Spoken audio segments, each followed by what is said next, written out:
And welcome to tonight's truly educational but entertaining episode of Life Support. The only lifestyle show to tell you exactly how to live your life. By giving you all the experts with all the advice you need to know. This week I'll be giving you chubby girls some advice on how to beat those body image blues. I'll be showing all you stargazing dreamers who want to work in showbiz how to fast track it into a gig that doesn't need a scrap of effort or talent. And I'll be leading the whole Life Support team as we roll up the sleeves for one of our most ambitious projects ever. It's a totally top backyard transformation.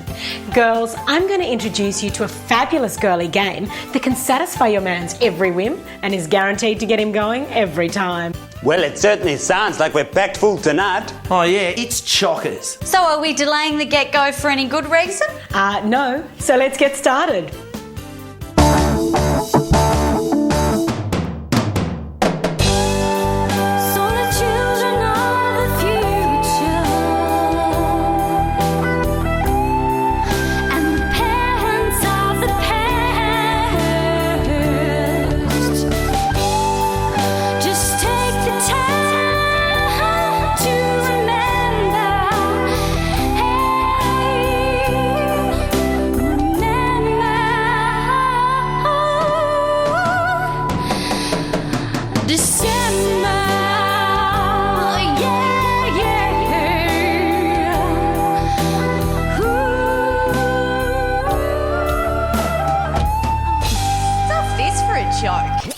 National TV talent contests like this aren't the way to fast track it into showbiz. The reason being, they do actually require a bit of talent and they're pretty hard work.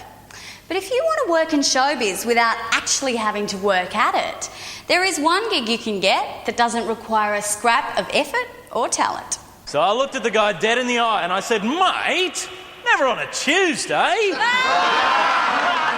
Stand-up comedy.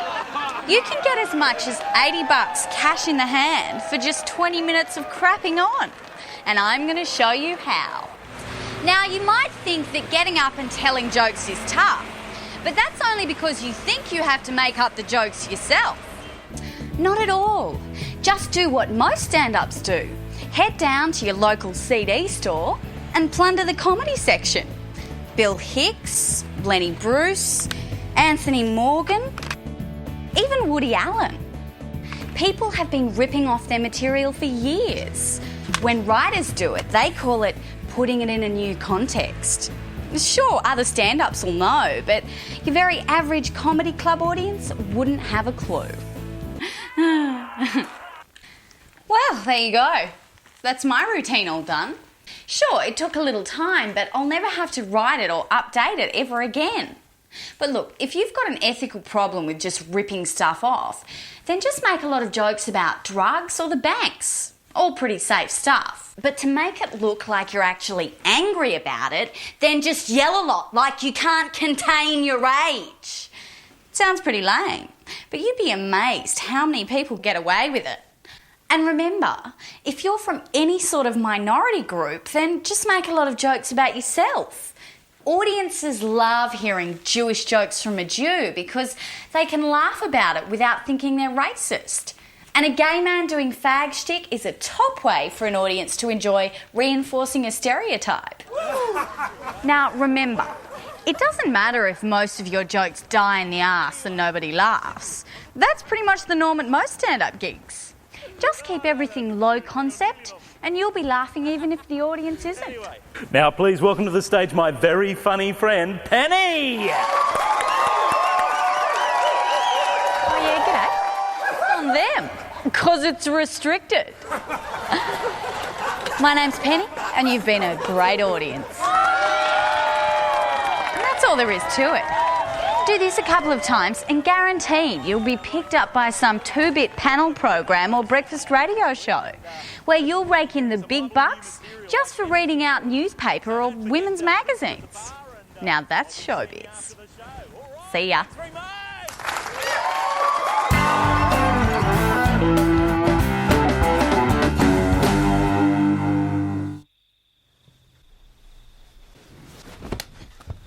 Oh, g'day. Like most women, my lady friend likes to be cuddled all night long. And like a good man, I like to provide.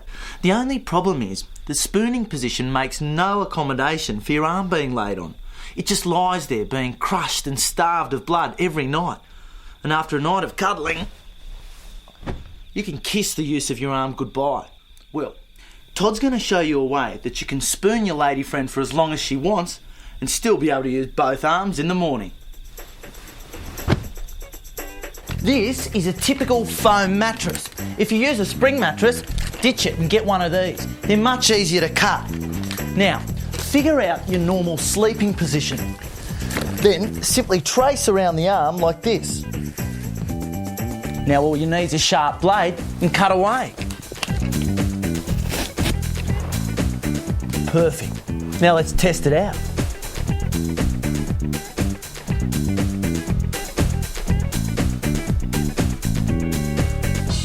I can't feel a thing.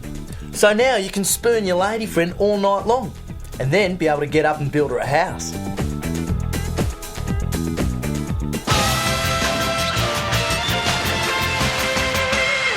Well, that was interesting advice, wasn't it, Dr. Rudy? So tell me, what have we got coming up next? My word, Sigourney, you certainly are moving on quite quickly.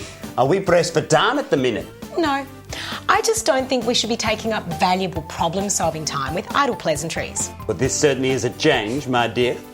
Sigourney. Yes, and a change for the better, I think. I was just eager to know... Yes? Well, I was wondering if since last week... Oh, that! A brief error of judgment on my part. I apologise. Well, I was sort of thinking... I'm sorry for putting you in such a compromising position. It was obviously very embarrassing for you. I never said that. I was simply My saying... good doctor, you don't need to say anything. Not even if I wanted to. No. And I think it's better for all concerned if it stays that way. So tell me, what have we got coming up next? Well, I really don't know. Why don't we take a look and see?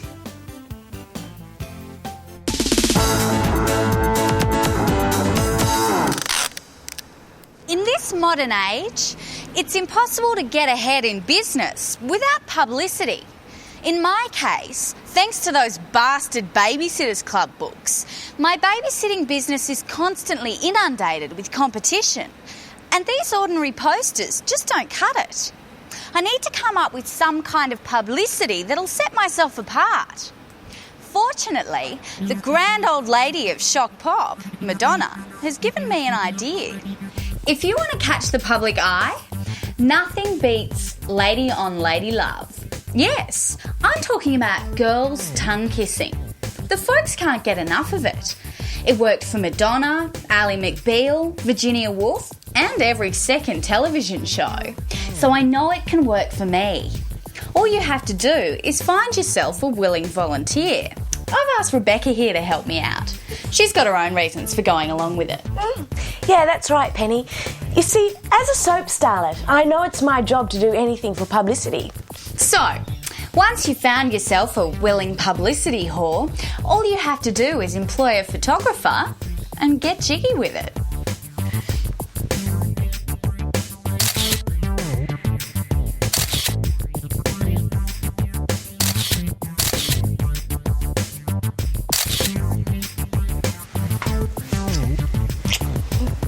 Wow, where did you learn to do that?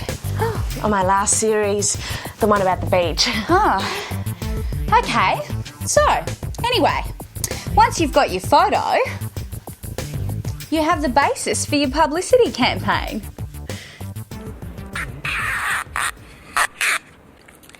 Now that should attract some attention. So, if you need publicity for your business and you're prepared to be as morally bankrupt as Madonna, why not use lesbian love? It's guaranteed to turn heads. See ya.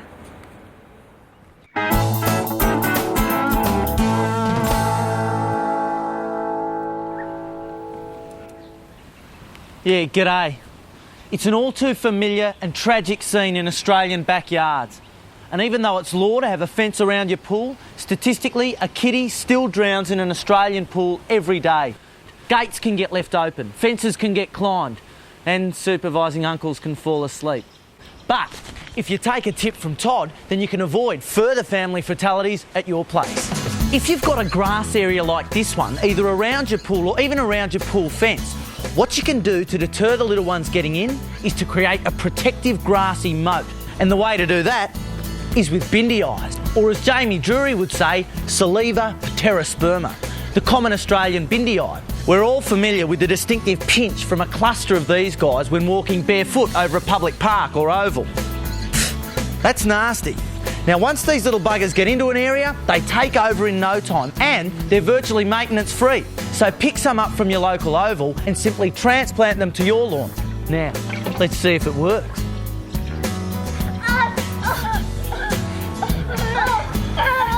So long as you keep the thongs locked in a safe place, you can decide when the kids go in the pool. There you go, kids. Bindi eye pool protection. It's a little bit of extra effort for that added peace of mind.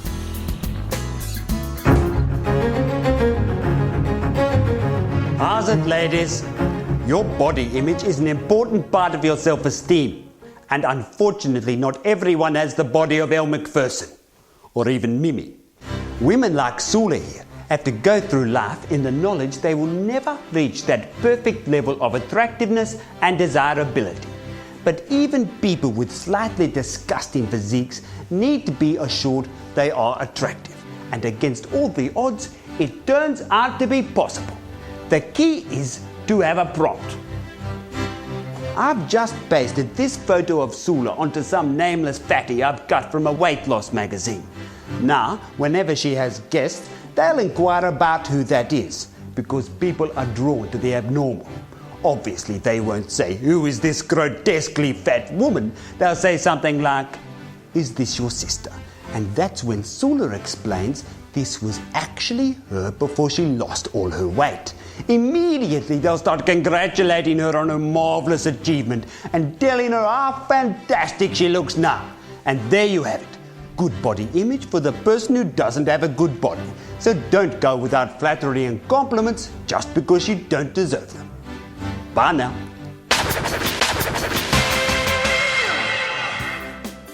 Well, Penny, what a terrific show we're having tonight. So tell me, what have we got coming up next?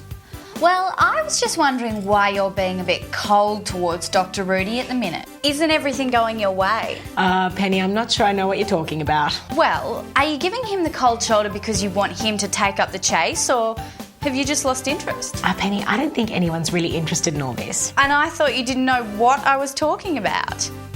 Well, what's caused your change of heart? Oh, come on, it's been a pretty drastic 180. I guess it just wasn't our time. Gee, Sigourney, that's too bad. Still, maybe it's for the best. And I gotta say, I kind of dig the sacrifice you've made. Sacrifice? How so? Well, you've spent your life dedicated to showing modern women how to get their man, and in the process, your own man is slipping through your fingers. Oh, Penny, I don't think I'd put it quite that way. Well, anyway, I admire dedicated people. It shows you've got real passion. Passion. Yes. Yeah. Do you believe passionately in something when so many people don't believe in anything? Even though I don't agree with your philosophy, I dig the way you're dedicated to it. Oh, thank you, Penny. Thank you very much. No biggie. So, what's coming up next? I don't know, but why don't we take a look? Oh, g'day, and welcome to a very special Todd's Tips. I want you to meet a very special and very brave friend of mine. This is Heather. Recently, Heather lost her leg to an infection and it's left her in this wheelchair. Now, before this tragedy, there was nothing she enjoyed more than spending time pottering around in her garden. But now, because of this cumbersome contraption, her garden is going to need some minor alterations so that Heather can still enjoy it. And that's what life support is all about. Let's get to work. Hi, Heather. My name's Sigourney. Hi. Oh, I love your skirt. Thanks. It's lovely.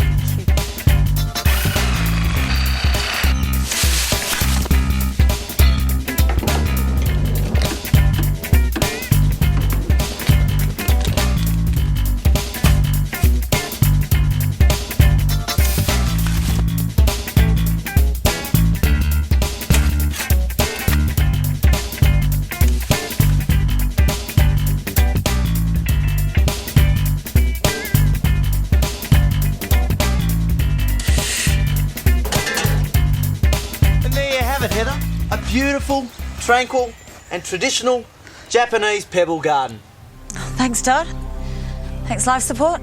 Now, the thing with the Japanese pebble garden is that they constantly need to be raked to form different designs. So, a quick spin in your chair and the wheels will weave the patterns for you. Okay. Well, don't be polite. Get in there and give it a go. So, take a tip from Todd. If you've lost a leg to gangrene, well, that doesn't mean you can't enjoy having a green thumb. Simply take a plan from Japan and pebble your patch. And use some Zen culture to enjoy your horticulture. They milk the system.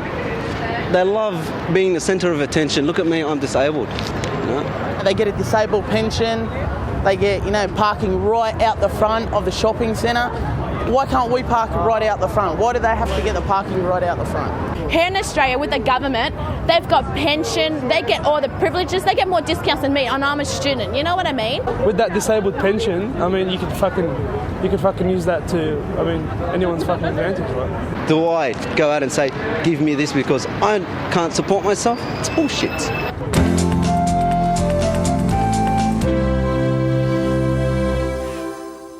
Since the beginning of time, modern women have sought out ways to increase their man's sexual fulfillment. But sometimes, just being you is not enough. So in order to keep ourselves fresh and fascinating, sometimes we have to become a fetish character. This is a fetish fashion favourite. She conjures up feelings of vulnerability in a man as he imagines what this naughty nurse would do to him. But sadly, masochistic medical methods are not for my man. The sweet innocence of this frilly feminine fetish makes it one of most men's favourites. But happily, my man says it's far too close to my natural self. The all-over resonance of rubber is often a winner. But frustration comes fast when he realises he can't find his way in. So let's face it, girls.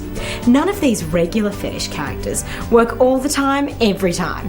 But don't worry, there is a character who knows your man's every desire, knows how to satisfy his every whim, and is guaranteed to get him going every time. That's right, someone he loves more than anyone in the world, himself. Let's face it, if there's anyone guaranteed to get him off every time, it's him.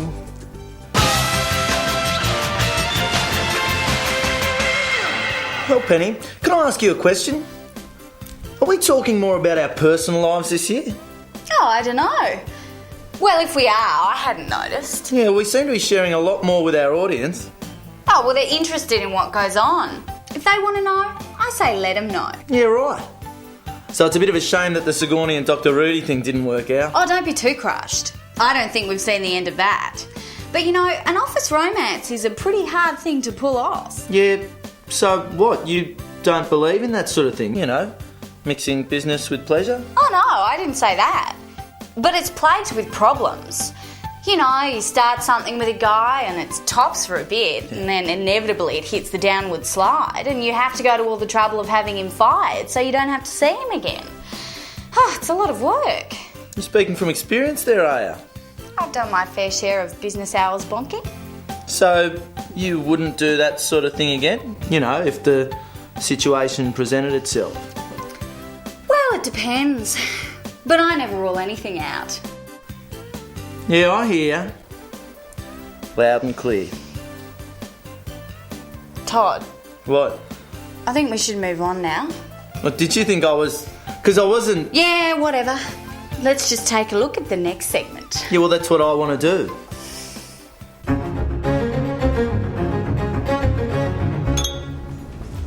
How's it? Dr. Rudy here.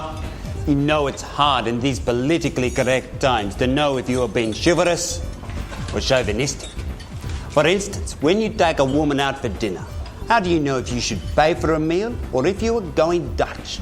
The answer is in the meal she orders.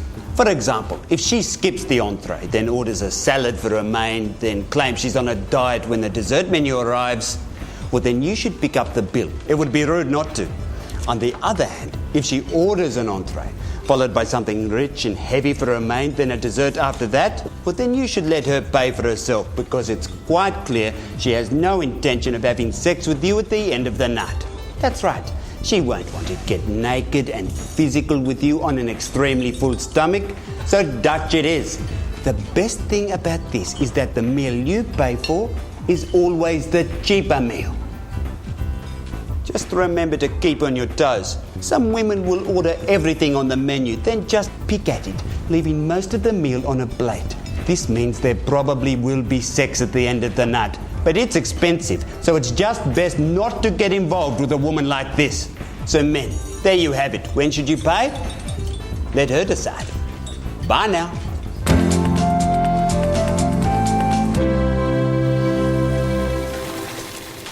Can I help? Yes, you can help by sitting over there. Oh dear, now he's going to sulk. Men are so big and meaty, it's easy to forget they have such fragile little egos. Which is why, as a modern woman, it's important to cherish your man's self-worth. You need to make him feel needed.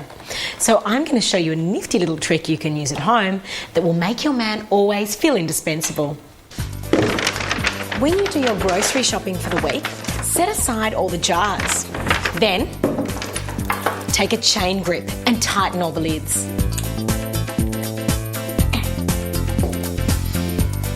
Oh, can I help you with that, sweetheart? Oh, yes, please. I can't open it.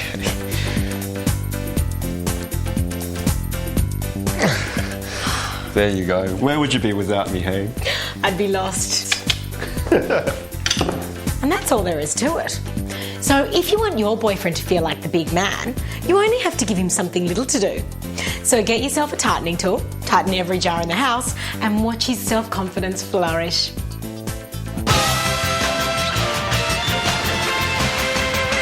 Well, chances are you're going to think I'm lying, but here we are at the end of another episode.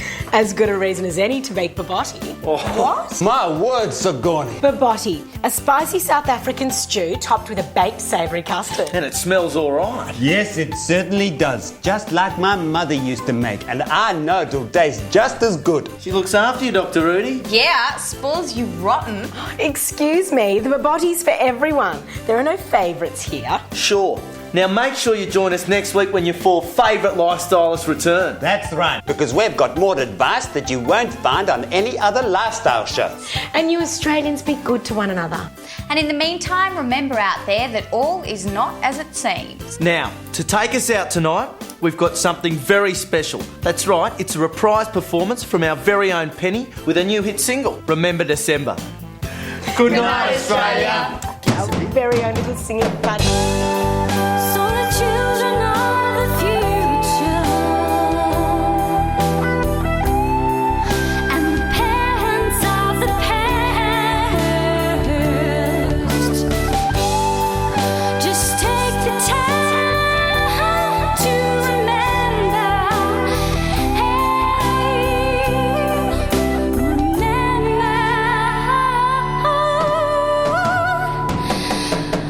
December.